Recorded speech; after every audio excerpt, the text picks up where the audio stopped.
Bismillahirrahmanirrahim. Assalamualaikum warahmatullahi wabarakatuh. Perkenalkan, nama saya Rizka Ditya Novianto. Saya dari jurusan S1 Teknik Elektro offering B, dan di pendidikan agama Islam ini saya berada di offering E30 yang diajar oleh Ustadz Muhammad Rizal Ramadan. Di sini saya akan membahas tentang dinamika kebudayaan dan peradaban Islam.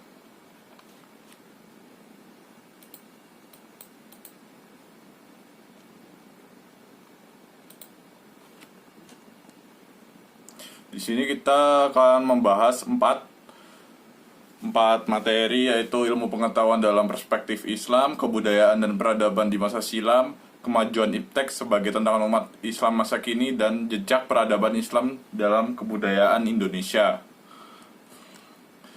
Ilmu pengetahuan dalam perspektif Islam. Ilmu berasal dari kata Arab ilm, yaitu masdar dari kata alima yang artinya tahu. Menurut bahasa ilmu ialah pengetahuan. Pengetahuan dibagi menjadi dua macam. Pertama, pengetahuan biasa yang disebut knowledge, yaitu pengetahuan umum tentang hal-hal yang biasa sehari-hari. Kedua, pengetahuan saja yang ilmiah, yang lazim disebut ilmu pengetahuan atau singkatnya ilmu saja. Secara istilah, ilmu atau ilmu pengetahuan atau dalam kurung sains adalah usaha pemahaman manusia yang disusun dalam sistem mengenai kenyataan, struktur, pembagian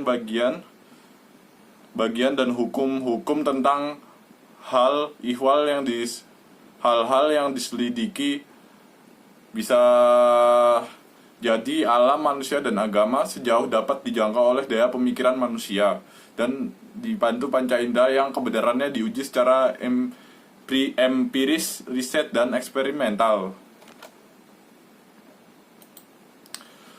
Yang pertama, ini masih di bab pertama, di materi pertama. Ini urgensi ilmu dalam Islam. Terkait dengan ilmu, Allah Subhanahu wa taala memerintahkan kepada manusia untuk senantiasa memikirkan apa yang ada di bumi. Sebab berpikir merupakan awal memperoleh ilmu pengetahuan. Dalam Al-Quran, Allah Subhanahu wa taala menyebutkan derivasi bentukan dari kata fakara dan tafakara yang artinya berpikir sebanyak 19 kali. Jadi Allah Subhanahu wa taala telah memerintahkan kita untuk mencari ilmu sebanyak-banyaknya, karena ilmu itu memang sangat penting buat dunia wal akhirah. Yang kedua, integrasi ilmu iman dan amal. Garnadi Prawiro Sudirjo di dalam bukunya buatan karangannya itu, dalam buku integrasi ilmu dan iman yang dibukukan pada tahun 1975, mengatakan bahwa di Inggris dan kebanyakan negara barat segala aktivitas keagamaan dan kesenian mencerminkan peradaban sains. Dalam peradaban sains, manusia lebih mempercayakan dirinya kepada sains dan teknologi. Manusia meyakini bahwa sains dapat memecahkan segala persoalan kehidupan manusia.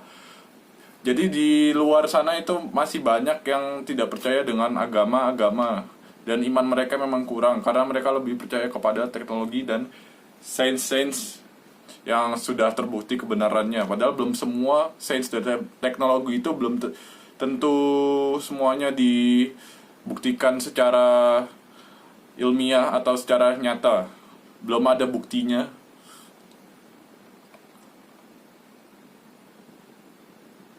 Oke, yang selanjutnya itu kehidupan manusia yang hanya mengutamakan materi dan tergantung pada intelektualitasnya, sesungguhnya hampa tanpa makna. Jadi manusia itu hanya memikirkan sebuah ilmu tanpa mengetahui maknanya. Kehidupan lahir tidak dapat diceraikan dari kehidupan batin. Realitas menunjukkan keresahan akibat terpisahnya imam. Banyak orang yang merasakan hal tersebut karena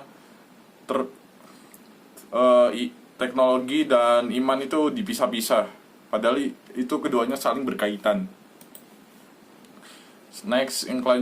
Selanjutnya materi kedua, kedudukan dan tanggung jawab ilmuwan. Keutamaan orang berilmu.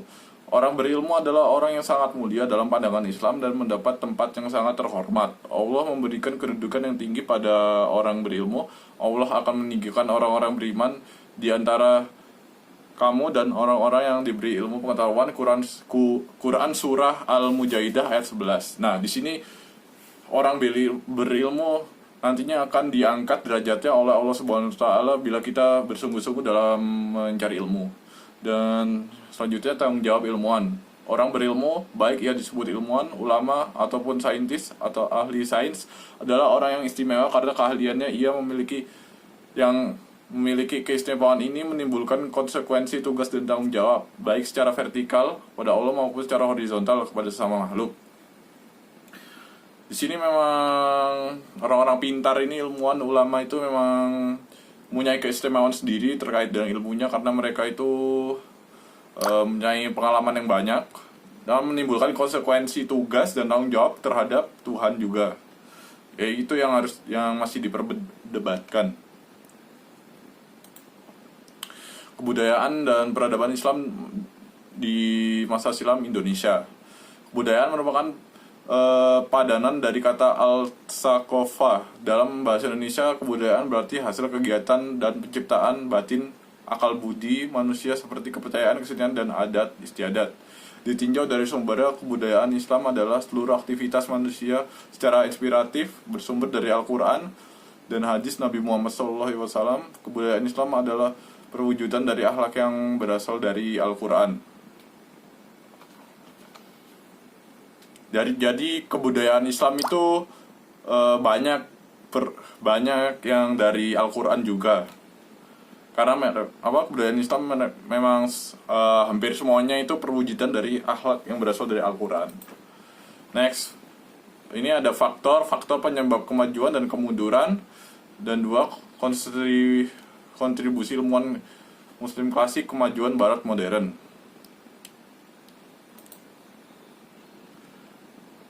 Faktor-faktor penyebab. Nah, ini faktor-faktor penyebab kemajuan dan kemunduran. Faktor-faktor penyebab dan kemajuannya ini antara lain terjadi di 3 khilafah. Yang satu Khalifah bin Syab Rashidin, yang kedua Bani Abbas, yang kedua Bani Umayyah, yang ketiga Bani Abbas. Yang paling jayanya itu di Bani Umayyah. Dan faktor kemajuannya juga karena ilmu pengetahuan yang banyak dan juga Islam berhasil menguasai seluruh Eropa, dan itu merupakan suatu kemajuan bagi keislaman di dunia. Dan kemundurannya dikarenakan karena berperang dengan pasukan Mongolia. Waktu itu pasukan Islam telah dipukul mundur oleh Mongolia hingga akhirnya runtuh di tahun 875. Kontribusi ilmuwan Muslim klasik dalam kemajuan Barat modern. Nah, kontribusinya itu banyak sekali karena ilmuwan Muslim itu menemukan berbagai dasar teori yang hingga saat ini masih dikembangkan oleh ilmuwan di seluruh dunia. Dan juga kemajuan Barat modern ya itu dikarenakan ilmuwan Muslim juga yang sangat berpengaruh bagi kemajuan Barat modern ini. Next, kemajuan iptek sebagai tantangan umat Islam masa kini. Nah, yang pertama, pandangan Islam terhadap kemajuan iptek. Islam memberikan perhatian sangat besar terhadap ilmu pengetahuan. Nah, hal ini sangat erat kaitannya dengan fungsi ilmu pengetahuan yang sangat penting bagi manusia. Sejak pertama kali manusia diciptakan, Allah Subhanahu wa taala telah menunjukkan kelebihan Adam alaihi wasallam sebagai manusia pertama dibandingkan dengan makhluk lain tentang kemampuannya menguasai ilmu pengetahuan. Sejarah Islam juga menyebutkan bahwa saat umat Islam meraih kemenangan dalam perang Badar, umat Islam mendapatkan banyak tawanan. Ya, memang waktu itu umat Islam meraih banyak kemenangan di perang Badar hingga saat waktu itu iptek masih belum berkembang terlalu pesat ya. Yang kedua, merajut asa kebangkitan umat Islam di bidang iptek. Islam sebagai agama samawi terakhir secara potensial memiliki kemampuan untuk menjadi rujukan seluruh khazanah ilmu pengetahuan. Meski saat ini umat Islam mengalami penurunan dari aspek begitu kehidupan mulai dari internal dan eksternal. Nah, jejak peradaban Islam dalam kebudayaan Indonesia. Kerajaan-kerajaan yang pertama, kerajaan Islam. Kerajaan Islam yang pertama kali berdiri di Nusantara adalah Kerajaan Samudra Pasai di pesisir timur Laut Aceh pada pertengahan abad ke-13 Masehi. Daerah ini sudah disinggahi pedagang-pedagang muslim sejak abad ke-7 dan ke-8.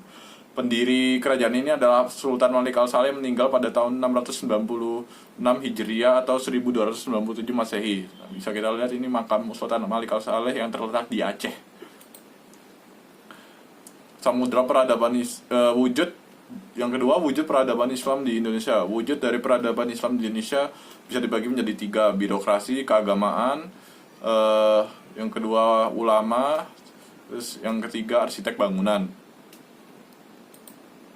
Kesimpulannya, adanya dinamika kebudayaan dan peradaban Islam menunjukkan bahwa dengan kemajuan iptek akan semakin memungkinkan asa peradaban Islam dalam mengalami kemajuan seperti dulu. Di sini kita harapkan dengan kemajuan iptek,